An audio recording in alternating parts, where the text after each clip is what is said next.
This is the Strait of Hormuz. In this geography, global economic stability depends on a passage just a few miles wide. It is a geographic bottleneck where the proximity of the Iranian and Omani coastlines creates one of the world's most vulnerable choke points. Despite the military tension usually associated with these waters, global market indices are trending upward. Traders and logistics firms are pricing in a sudden wave of optimism. The source of that optimism is a rumor circulating through international channels. Reports indicate the United States and Iran are on the verge of signing a historic one-page peace agreement.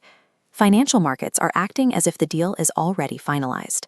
To understand why that matters, you have to look at how cargo moves through the strait today.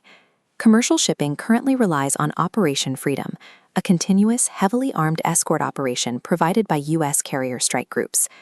The global economy is currently balancing on a razor's edge.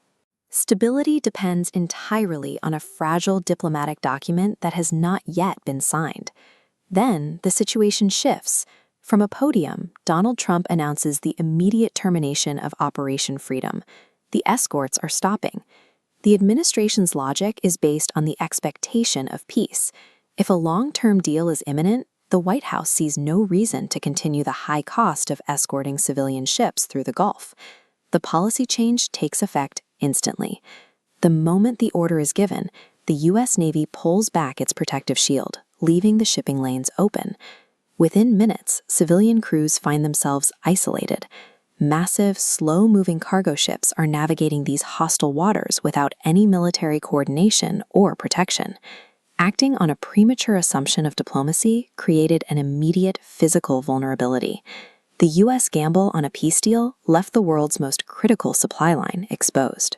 To see why this became dangerous, we have to look at how the strait actually functions. Previously, the U.S. military acted as a middleman, communicating directly with Iranian forces to guarantee safe passage for civilian ships. The moment Operation Freedom ended, that vital communication channel evaporated. Iran maintains a strict rule. Vessels passing through the strait must coordinate their movements with Iranian authorities. Civilian cargo ships lack the direct military radio channels required to comply.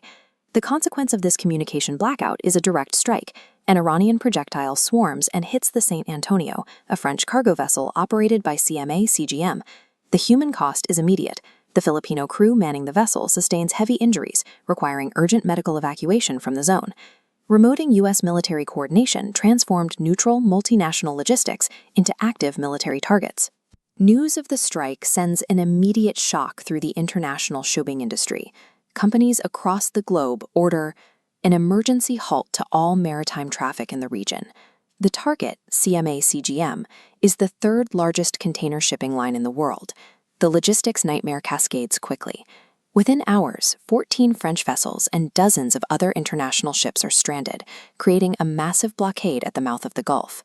For 24 hours, tracking data shows total paralysis. Not a single ship enters or exits the Gulf. The entire fleet remains stationary, while the peace deal remains unsigned. In the tight margins of global logistics, a frozen choke point forces immediate recalculations.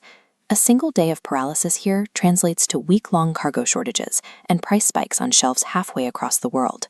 In European capitals, the crisis led to a stark conclusion. European leaders can no longer view the United States as a predictable guarantor of maritime security. France and Britain have responded by deploying their own naval fleets to secure the choke point.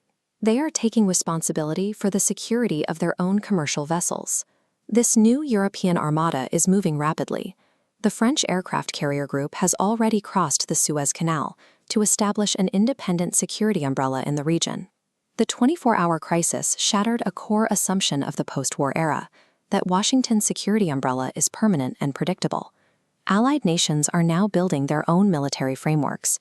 They are realizing that their economic safety requires independent naval power, rather than a total reliance on a single superpower. The immediate traffic jam eventually cleared, but the precedent remains. For the first time in decades, U.S. allies saw a security vacuum in the Strait of Hormuz and decided